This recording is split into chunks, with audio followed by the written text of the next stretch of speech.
We'll go ahead and get started. I'm Matt Holland, the program and volunteer coordinator at the Buffalo History Museum. This is one of our bi-monthly webinars that we've set up for you today. One thing, just going over some of the ground rules of the webinar and how we kind of structure these. There will be a Q&A at the end, kind of a limited Q&A. I'll try to keep track of questions if you ask them along the way, but we'd prefer if you ask them at the end.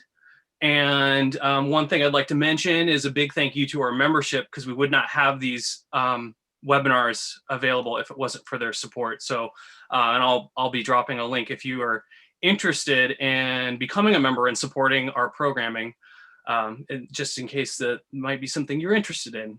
But anyways, tonight's webinar is a panel of authors from the Buffalo at the Crossroads, the Past, Present, and Future of American Urbanism. And with us today, we have Peter Christensen, and he's going to be introducing the panelists here today and kind of talking about the book just in general.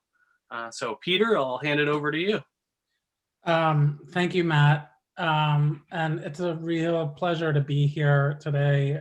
This is actually the second of 3 book launch events that we're hosting for this edited volume, which just came out a matter of weeks ago. And it's actually our only public or our only event for the general public, although all our events are open, but it's the first one with a museum partner. So we're really thrilled that everyone is here and to highlight some of the authors from this volume with you. I'm the editor of this volume, and I feel it would be selfish of me to take much more time today away from our 3 guests. So I'll make my comments very short, but just a quick mention that the 3 speakers today are actually 3 of 12. There are several essays in this volume, and we'll be hearing from 3 of our authors specifically today, all of whom are steeped in Buffalo and very much part of the fabric in the city. So it's a delight to have them with us today. I will introduce them first, and then I'm going to give some brief comments. So our first speaker will be Erkin Özay. Erkin is Assistant Professor of Architecture at the University of Buffalo School of Architecture and Planning. He is the author of Urban Renewal and School Reform in Baltimore. Our second speaker will be Annie Schentag. Annie has been working in the field of historic preservation at the firm of KTA Preservation Specialists since 2010.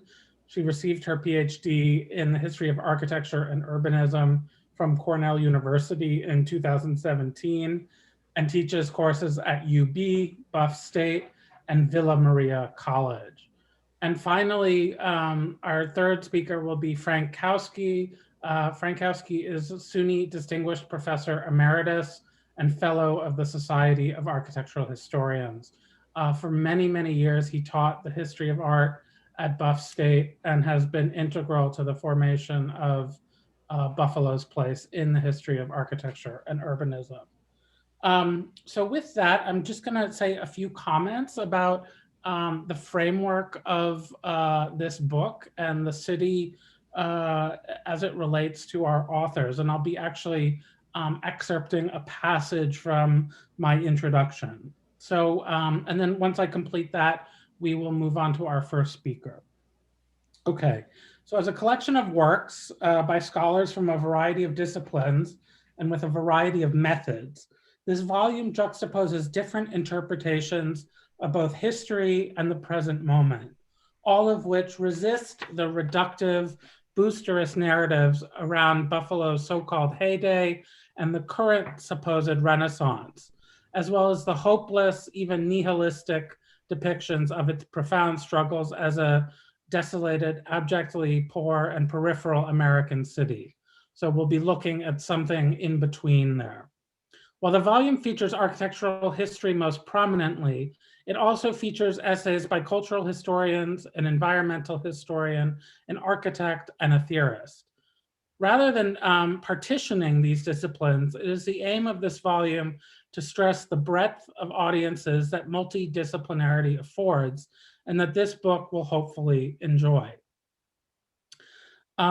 So the city has Buffalo has welcomed visitors from around the globe pretty much ever since the Pan American Exposition, touting Buffalo's waterborne modernity.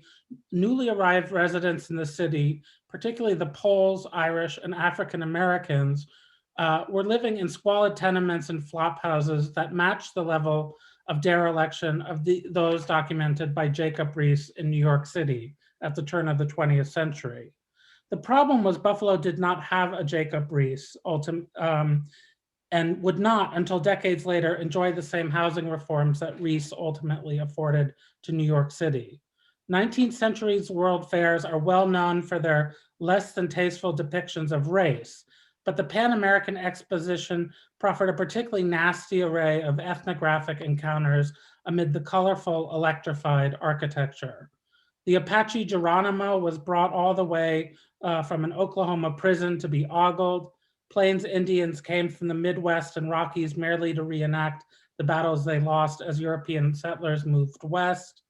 And Filipino warriors performed a number of native acts in the native village that celebrated America's recent annexation of the Philippines, even as American soldiers were still fighting Filipinos in parts of the country that were still trying to assert their sovereignty from US imperialism.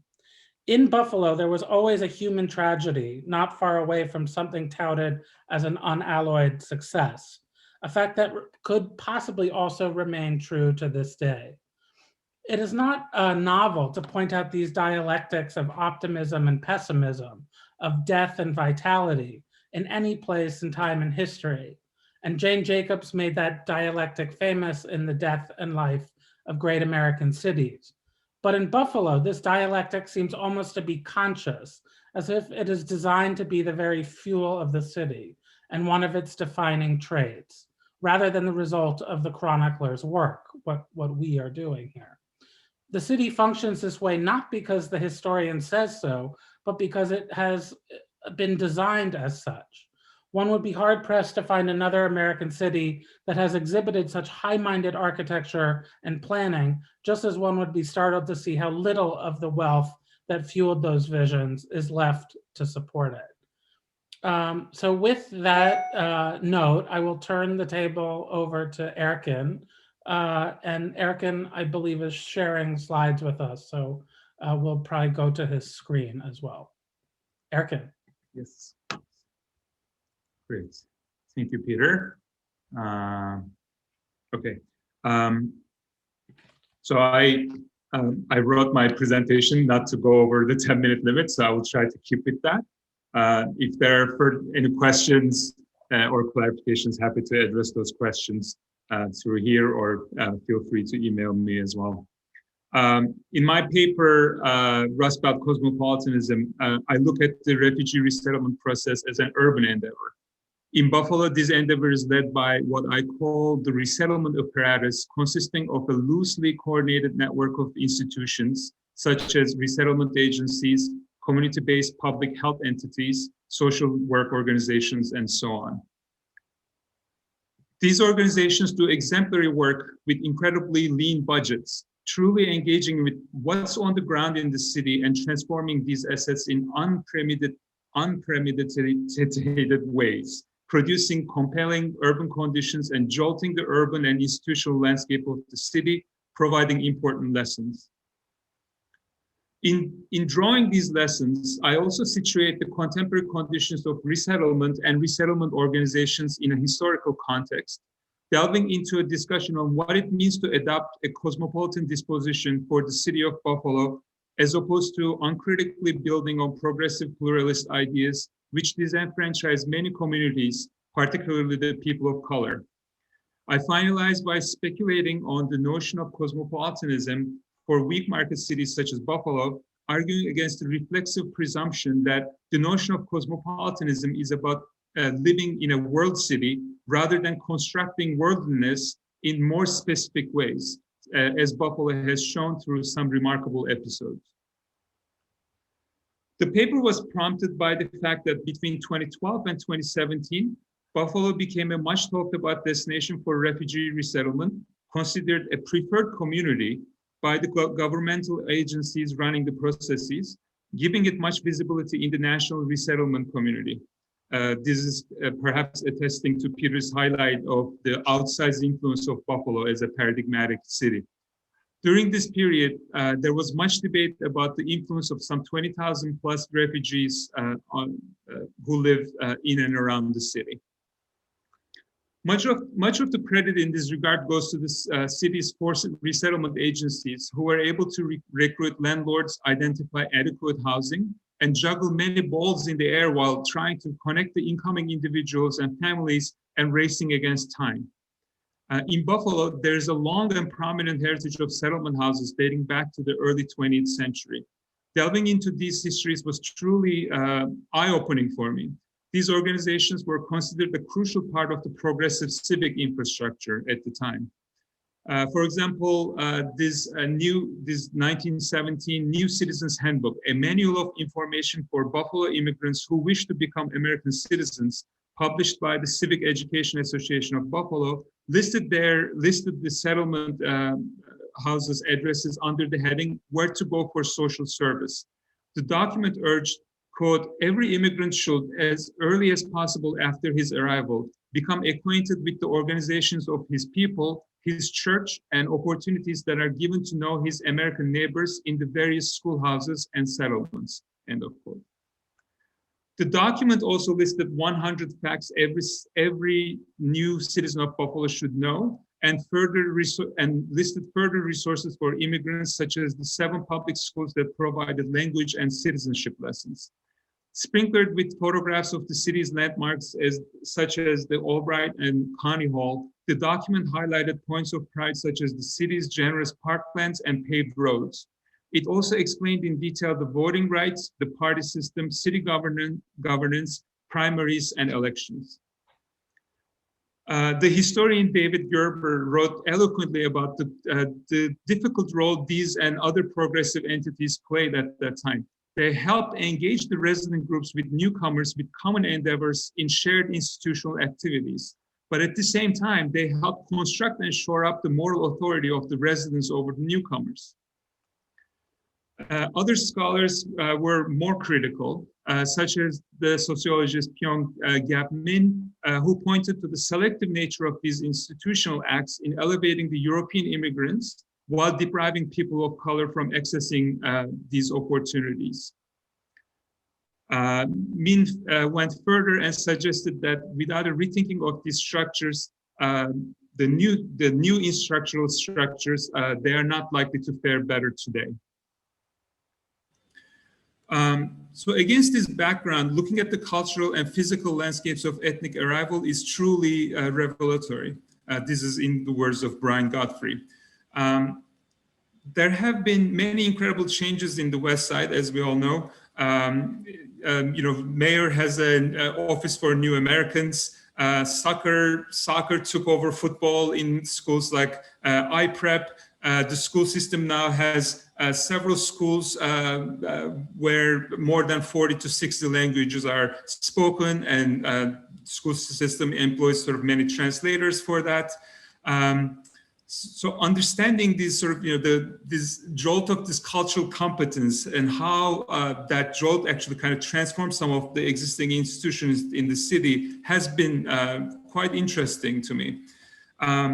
Understanding cultural competent ways transformed organizations like Jericho Road as well, who took their know-how to expand their horizons to engage in global work across the world from Nepal to Congo.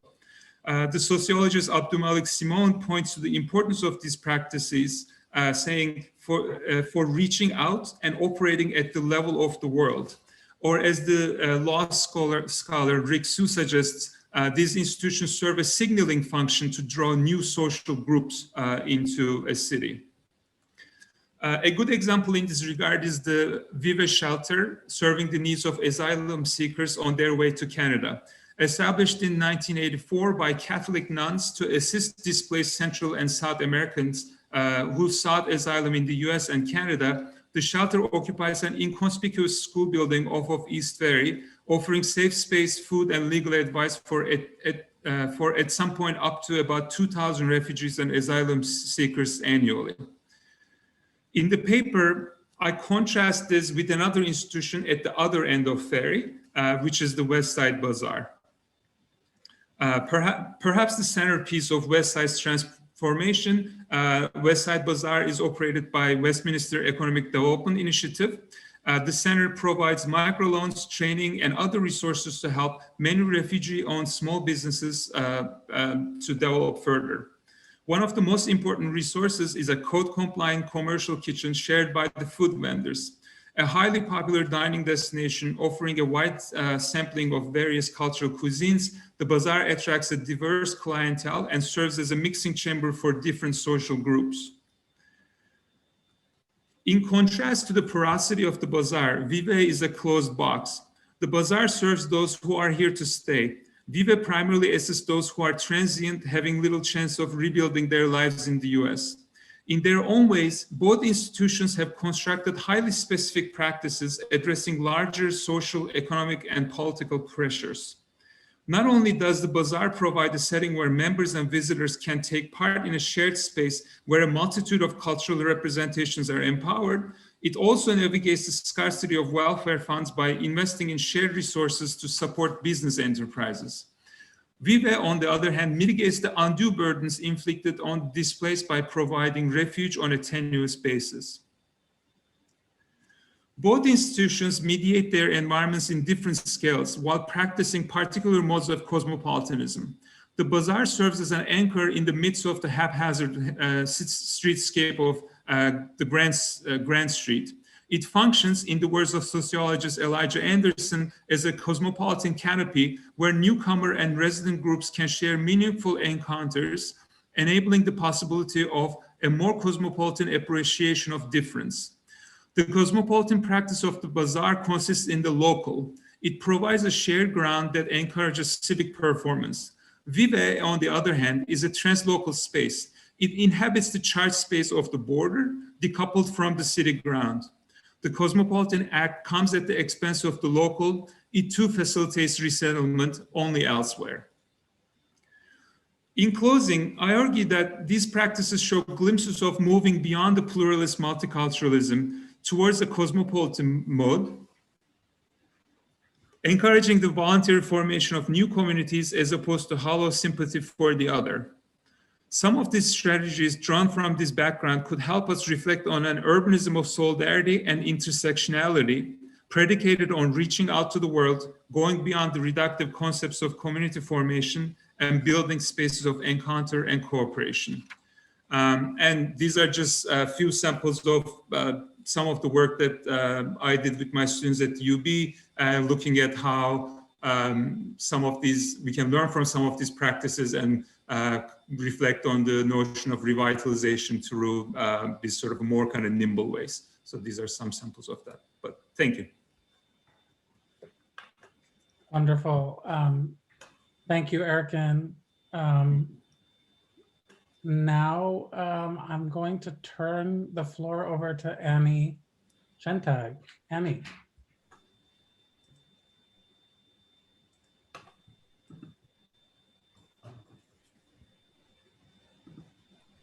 All right, thank you to Peter and to our host for having me. I'm so honored to be a part of this book and this project and to talk to you all today. So I'll be looking at a different group of newcomers, not refugees, but tourists, both historically and in the present day, to Buffalo. So my own chapter emerged out of a combination of factors, my work with Peter at the Buffalo Architecture Center, as well as my dissertation, which I happened to be writing at the time, and my own professional work in the field of preservation, which I do full time. So that work often brings me to industrial sites more than any other kind. Through all of that, I often come up against the idea that industrial buildings are purely functional, that they're designed only to produce and that's it. But that's just not true in many ways. And in this chapter, I challenge the notion that industrial sites are only functional by looking at tourist infrastructure that was built into 2 industrial sites in the 20th century and 1 in the 21st century. All of those sites provide architectural evidence that they serve the function of not only making something, but also inviting tourists in and educating them as well. Grain elevators, like you see here, they provide the most recent and obvious example of industrial tourism in this chapter. But if you're familiar with Buffalo, you're probably also familiar with grain elevators, and they appear in the book in a few different places as well, and rightly so. You may also be familiar with grain elevators because of Rayner Banham's pivotal book, A Concrete Atlantis, which looked at the impact that they had on the development of European modernism. But there's a lot of ways to look at these same industrial buildings. I simultaneously look at them in different ways in both architectural history and historic preservation practice. So I've noticed a big gap between the way that these grain elevators are studied in each field. So this led me to ask, how are people actually learning about grain elevators, and what exactly are they learning? So my chapter looks at the ways that architectural tours play a big role in the public understanding of industrial buildings. Multiple groups have emerged to provide tours of the grain elevators in the last decade, which has become kind of a manifestation of Buffalo's so-called Renaissance. But the act of touring an industrial building is actually much older, as my chapter points out, and many factories were specifically designed to accommodate tourists during the early 20th century. Factory tours were actually even more common than they are now then, and we can see the evidence of that in the architecture itself. So I look at architectural tours as a key medium, a tradition that's much older, one that translates Buffalo's industrial architecture to a broader population.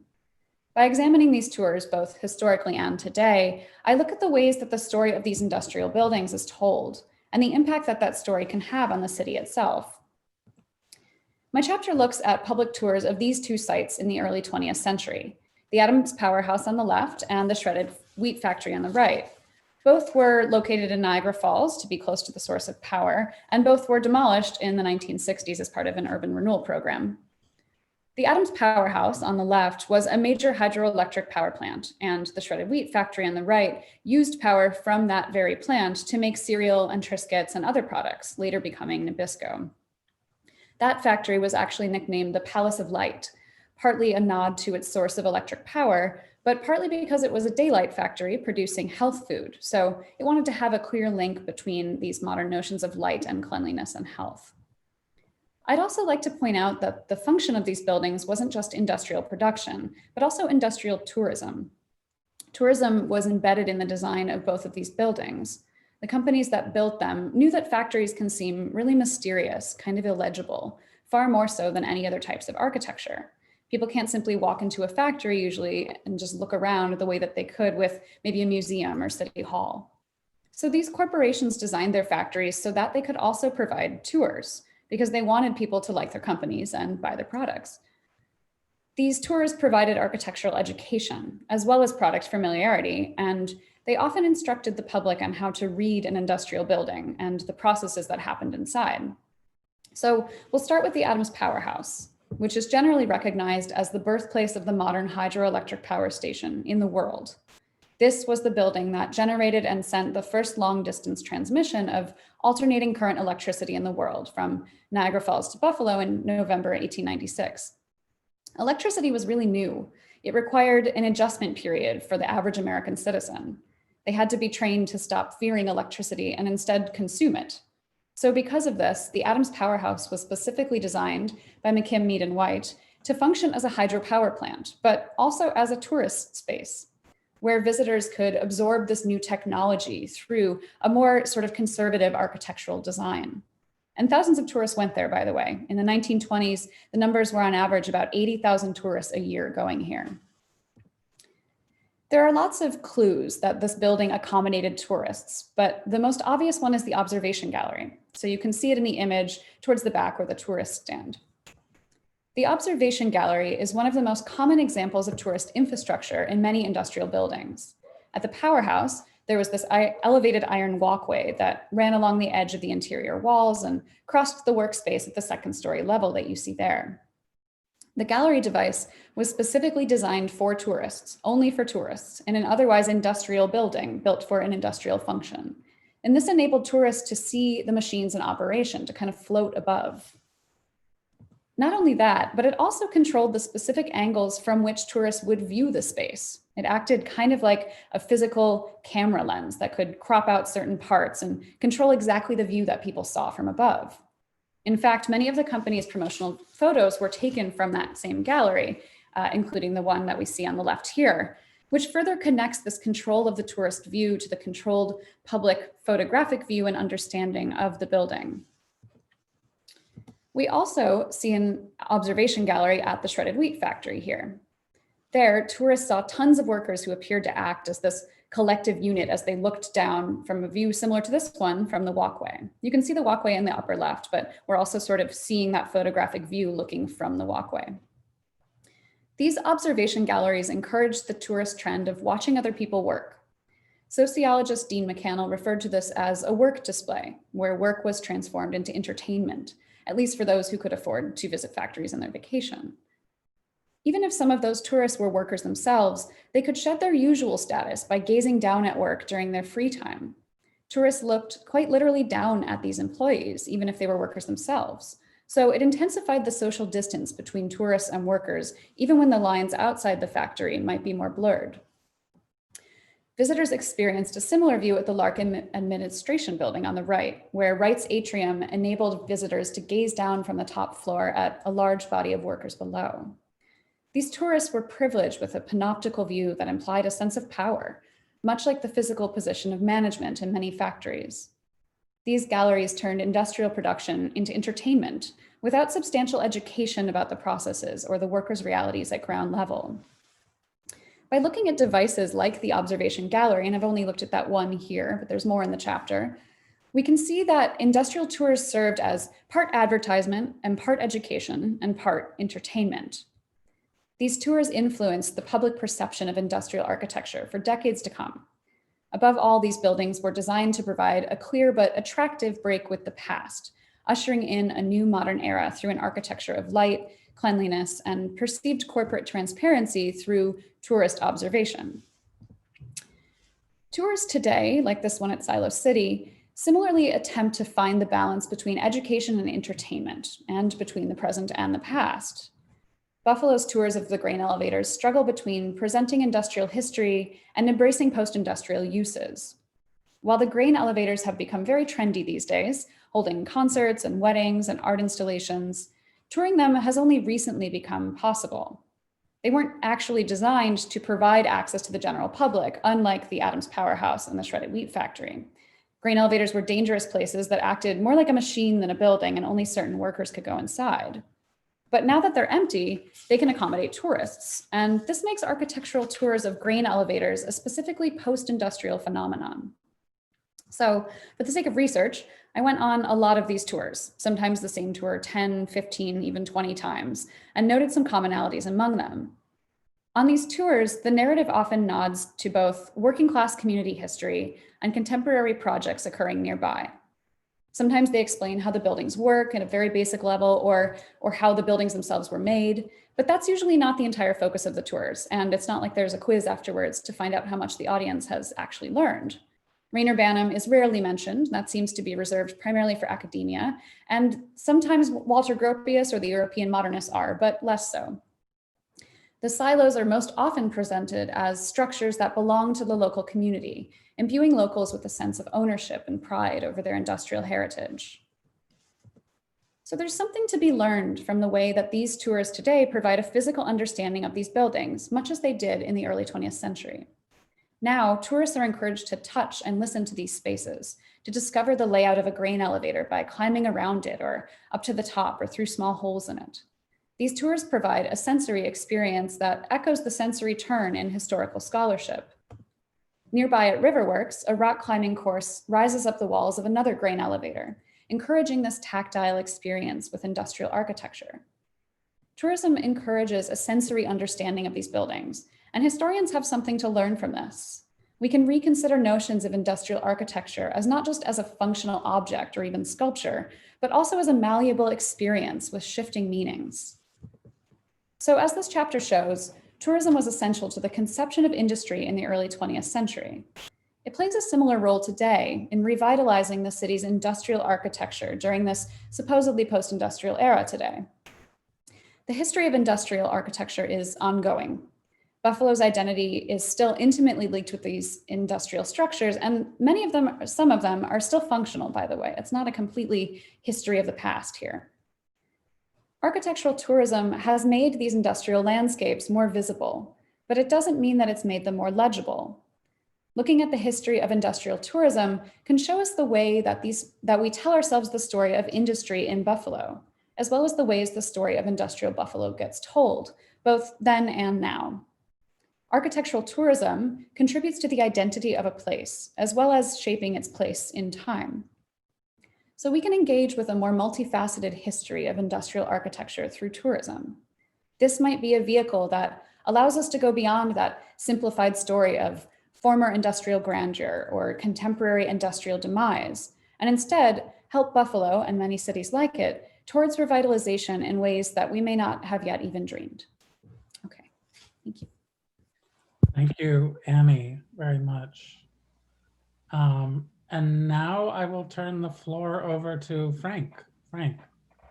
Thank you, Peter. Thank you, Annie and Erkin. Very good presentations, and they're excellent essays too. I've read them all. I don't have any images to show because I want people to buy the book and read the essay, but mine is more traditional architectural history. It focuses on a major work of modern design that's not very well known in Buffalo, the Temple Beth Zion on Delaware Avenue, designed in 1962 by Max Abramovitz, an important New York City architect. I had been there many times before I started writing this essay, and I was always impressed by the, I hate to say it, but the spirituality of that interior. It's one of those places that just holds your attention, and it creates a wonderfully contemplative feeling, which is not something we tend to associate with modern architecture generally. It also made me think that it does have a tradition. It has a tradition that it shares with a lot of 19th century architecture in Buffalo and the city itself. And I'll talk about that rather than the essay in particular. One is that from the very early times here in the city, before the Civil War, there was this somewhat, I could call it obsession or fascination with the fact that Buffalo was between New York and Chicago. And there's a lot of writings and literature, even maps where they show Buffalo and the map of Chicago overlaid on it to show that between Buffalo and Niagara Falls, here could be a city equal to Chicago. And what businessmen especially and civic leaders admired in Chicago was they called the enterprising spirit and the fast growth and the fast pace of capitalism there. And they wanted to capture some of that and bring it to Buffalo. In fact, a number of big industrial projects came from Chicago or had Chicago roots. On the other hand, the so-called cultural community, I might say, tended to look eastward, and a lot of leading men and women had come from New York City to Buffalo, and so they tended to look at New York as the older sister for architecture and the arts. And as probably most of you know, a lot of important Eastern architects were invited to Buffalo to create not only buildings, but of course Olmsted and Vaux, to create the parks and the park system. But McKinley and White worked here, and there's a whole list of important out-of-town firms. And it was important for people here to feel that they weren't quite a provincial place, and that they could have wealth and prosperity and culture as well. And for that, they tended to look to New York City. Well, that tradition seemingly sort of faded in the 20th century, but in fact it didn't. And the example that I'm writing about, Temple Beth Zion, is one that shows that people still in the 1960s felt it was important to have a national glow around their city. And Temple Bet Zion is a venerable congregation in the city. In the early 1960s, their magnificent Byzantine-style synagogue went up in flames, and it was on Delaware Avenue at a slightly different location. And instead of rebuilding or trying to salvage what was left of the previous building, they decided to start anew. They bought a new site further up the street on Delaware Avenue, which was the Fifth Avenue of Buffalo at the time. And the building committee decided, especially because of the chair of the committee, Peter Cohen, that they would search nationally for an architect. And they did. He wrote a number of important architects personally, inviting them to submit ideas for the synagogue, and a number did respond. The irony is the most famous modern architect from Buffalo at the time was Gordon Bunshaft. And in fact, Mr. Cohen had spoken to him at the inauguration of the new wing of the Albright Knox. And Gordon Bunshaft was born in Buffalo. He was Jewish, and his family was not a member of this congregation, but Cohen thought this would be a perfect match for the two of them. But for some reason, Gordon Bunshaft didn't really respond to the invitation. But Max Abramovitz did. And Abramovitz had been involved with the United Nations building in New York and designed Philharmonic Hall at Lincoln Center. He'd done a number of very high-profile commercial buildings. In fact, one here in Buffalo, the Main Place Tower, that actually came after the synagogue. But anyway, he had always wanted to have the opportunity to design a synagogue. He himself was Jewish, of Romanian background. And so he really seized upon this opportunity to express himself in a form that he hadn't done before. And he expressed himself in a very different kind of architecture than the international style that had been associated with. And so I like to think of the Temple Bet Zion as Buffalo's Ronchamp, because it certainly follows the style, the brutalism, the expressionism of Le Corbusier that was figured in that great church, that chapel in France just after the war. And there was never any statement by Abramovitz that he had this building in mind, but it also shared a kind of universal spirituality. Ronchamp is a Catholic church, but it's really more of an international statement about humanity and rebuilding after terrible times. And I think that was part of what Abramovitz was incorporating in this beautiful temple here, which he used concrete as his material, as Le Corbusier had done.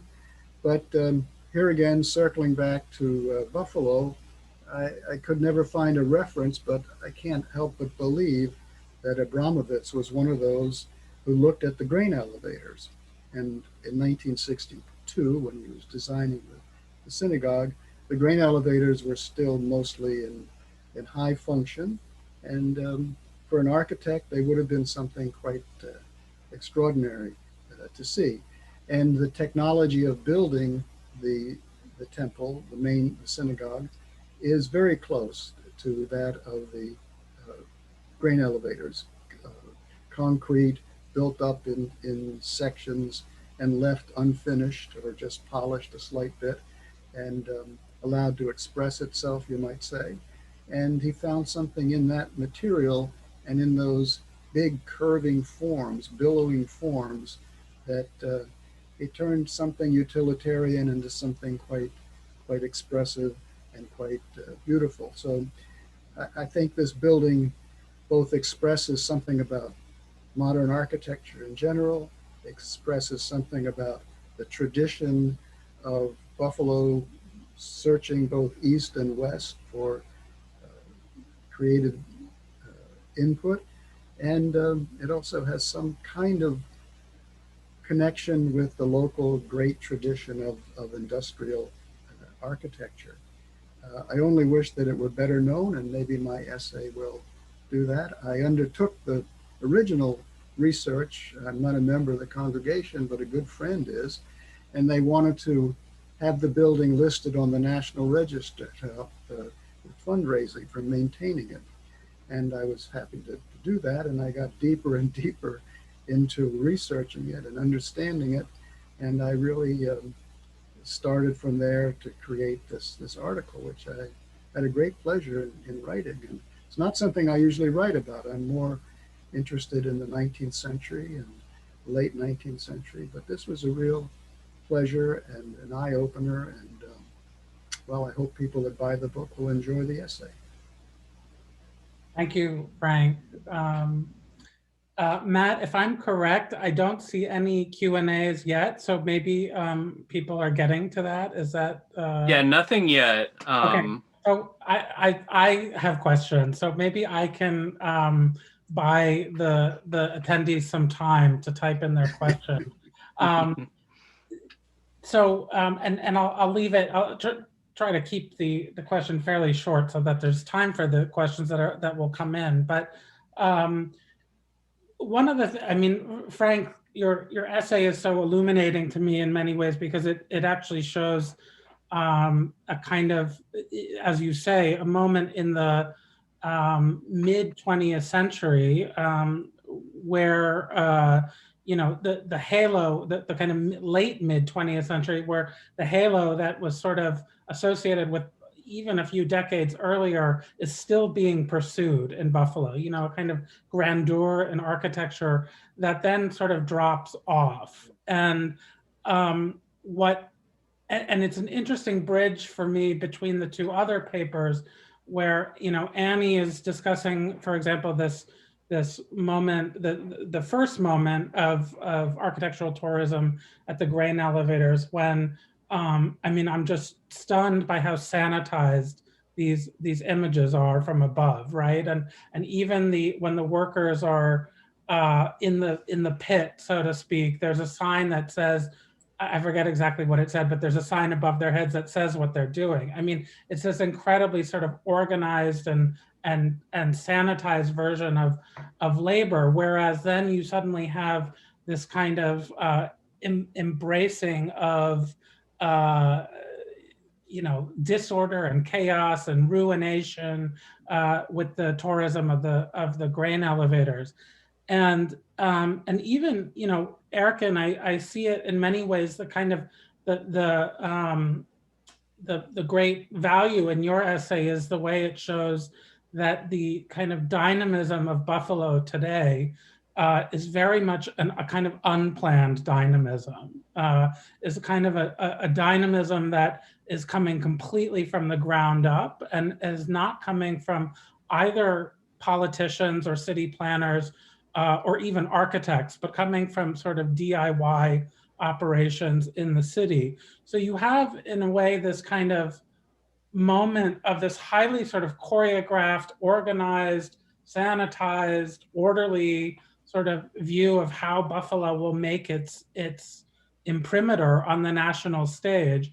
And then today, the desire for that imprimatur to actually come from a lack of organization or a kind of DIY-ness or a kind of urban sort of exploration perspective. And Frank, your essay is very useful in sort of showing that maybe the last gasp of that kind of grand ambition for grandeur. And so I'm wondering, I mean, and you know, so I'm trying to bring your essays together despite their very, you know, distinct differences. I'm wondering if you buy this as a sort of simplification of the arc from 19th century to 21st century Buffalo, or if, I mean, Frank or Erkin or Annie, if you see a moment on the horizon where Buffalo will trying to be, you know, outdoing itself again, or has it kind of cemented an identity architecturally, or has it cemented an identity where it's a kind of tactical city? So anyone can pick up on that. Well, I think that indeed Temple Bet Zion does represent the end of that road that you talk about, and it had to do with economics, basically. I mean, once the St. Lawrence Seaway opened and kind of pulled the plug on the port of Buffalo, and then heavy industry began to abandon the city. Of course, there wasn't the wealth that there'd been here before, and I think it just, that was the tumble began. I think that what in a way has filled some of the place is the rise of historic preservation and the desire to hold on to what's there and to rebuild. And I used to say to people, you could come to Buffalo and see the 19th century and then go to Columbus, Indiana and see the 20th century. It's sort of that way, but maybe now again, I guess Erkin could say more to this than I could. I really think there was a renaissance, and I think it's still going on before COVID-19 came along, and I'm hoping it's going to pick up again. It's been quite, I've lived here a long time, and it's quite remarkable to see how wonderful things have flourished again, and not only architecture, but the city itself. And I hope we get back our immigrant population again, and I hope we can put ourselves back on our feet the way we were before last year. So I do have a lot of hope, and I think there could be a second wave of good architecture coming to Buffalo. And there are some very good local architects too. I don't mean to slight the local profession by just looking at the more national figures, but there's reason to hope here. Erkin, do you want to add anything to that? Yeah, I mean, what you said about whether this sort of is the city kind of shoring up its identity as a tactical city. I mean, I think there's a lot to be said about that, but I don't think it's kind of happening in isolation from maybe another sort of episodes of this, say government investment or sort of subsidies that actually fed the city for. In fact, I actually have a thesis student who's kind of comparing these episodes of, WPI to kind of wartime spending, and now sort of looking at, sort of like the impacts of Buffalo Billion. And in the essay, actually kind of compare, the sort of people waiting for the GM plant in the 1930s to open sort of in Tonawanda versus waiting for the Solar City plant to come online, a few years ago. Nevertheless, it's sort of, I think those things are always sort of happening in parallel, but in a way, to me, there's something the tactical side. There's quite a bit of a bite in what Buffalo has been able to produce. Both in the sort of the resettlement facet of things, but also the CDCs like Push, who's working kind of on the West. The People United for Sustainable Housing.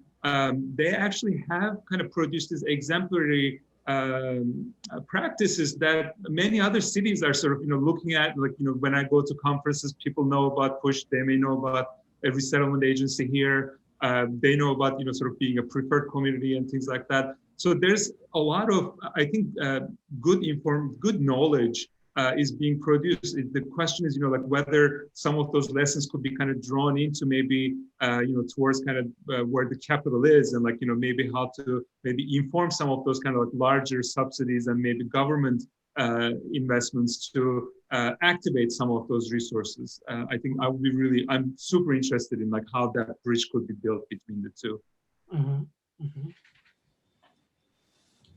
I think that we're in an interesting point, not uniquely as a city, but particularly as this city, in thinking about the future of Buffalo, which we're all kind of doing right now. So much of it is related to the past. It's a really good time to be a preservationist here, because so much of the new building and new development that's happening is happening around, sure, some new construction, but honestly, what I think gets more press and more interest is the rehabilitation and adaptation of historic structures. So many of which, I'd say 80% of the work that my firm does, is conversion of some kind of former factory, or I'm also working on the silos at Silo City right now, the recently announced redevelopment. I'm on that project. There's a lot of ways of thinking about how to use what we have and make something new out of it while maintaining that connection to the past. So that presents a really good but kind of tricky opportunity to define what that past was. What aspect of that past do we want to maintain? What do we want to remember as we move forward? What is worth keeping? What is worth forgetting? And that becomes a really important city defining and identity building movement that moves us forward in that way. Mm-hmm.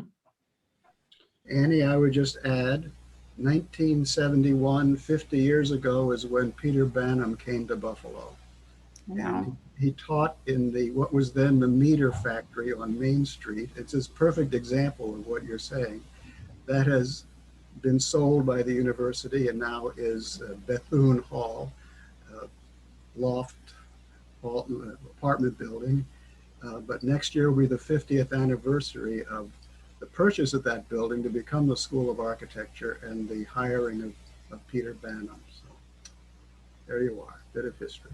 Yeah, good to remember. I have actually had the privilege of researching his documents from the courses that he taught on the grain elevators there. I studied them at the Getty and some of the photos, and they're amazing because they look actually quite a lot like some of the tour photos that I showed today. It's him, pointing in these abandoned elevators. So yeah, his connection to Buffalo is important to all of us for sure.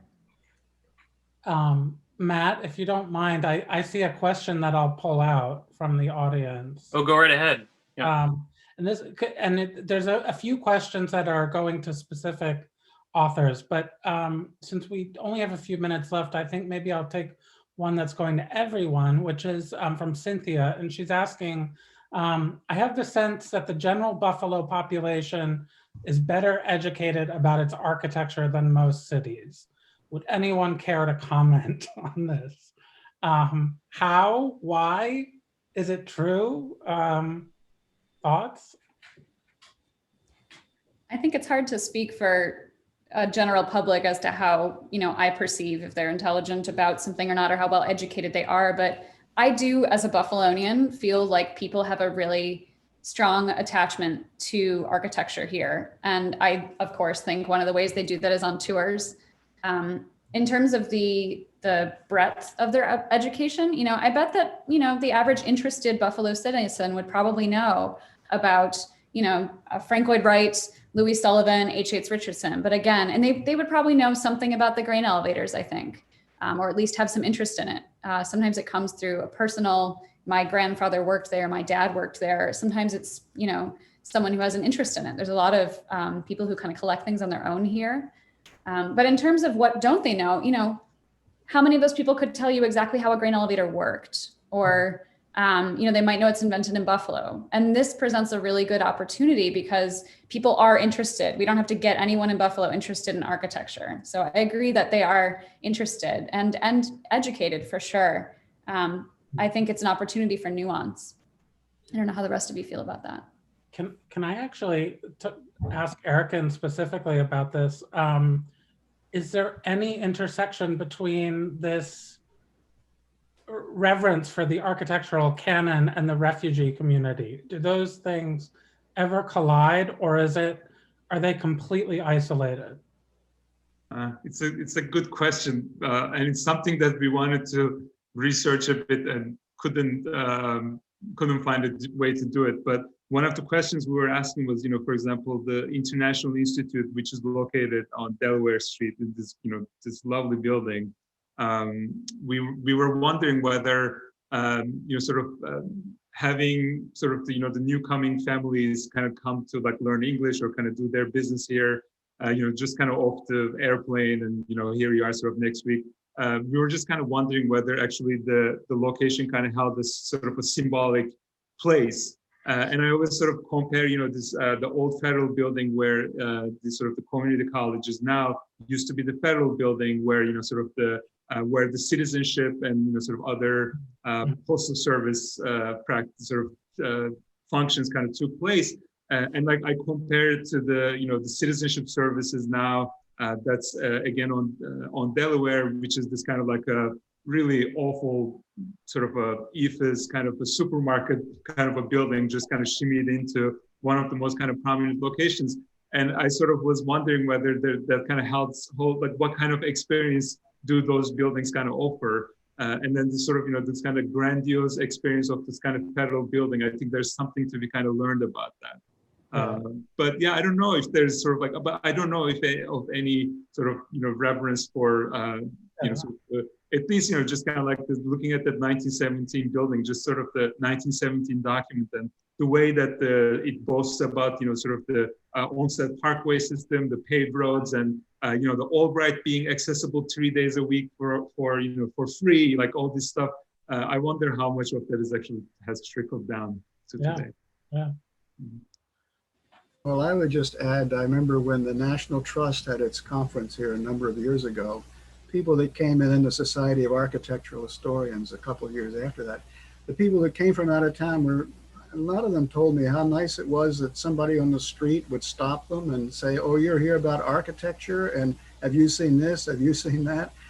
These were, you know, people downtown, of course, but and anybody that asked a question about directions or anything, they seemed to get an informed answer from the man in the street. So I would say that, yes, in general, there is a higher level of awareness in Buffalo about its historic architecture than one might expect or that might exist elsewhere. Thank you. Matt, have you pulled anything that you'd like to have us look at in the last few minutes? Well, I think, yeah, maybe just finishing up with the first, if anybody has any specific questions that maybe I can forward along later. If they want to email me, I can, if you want to, I can get them to Peter. And if you've got a really burning question that we don't answer tonight. But this one is kind of, we have Jennifer, who really, really enjoyed a lot of the chapters of the book, and was just wondering if there would be a Crossroads Volume 2 in the works. I don't think anytime soon. I have other things that I want to put together, and if there was a Volume 2, I think someone else should do it. I don't think any one person should monopolize the story. But I mean, maybe that's an opportunity to ask our authors, who should, I hope, have all received their copies of the book by now, if they, you know, think there's one key essay that's missing from the book, what is it, so that we can, you know, think about what work we still have left to do.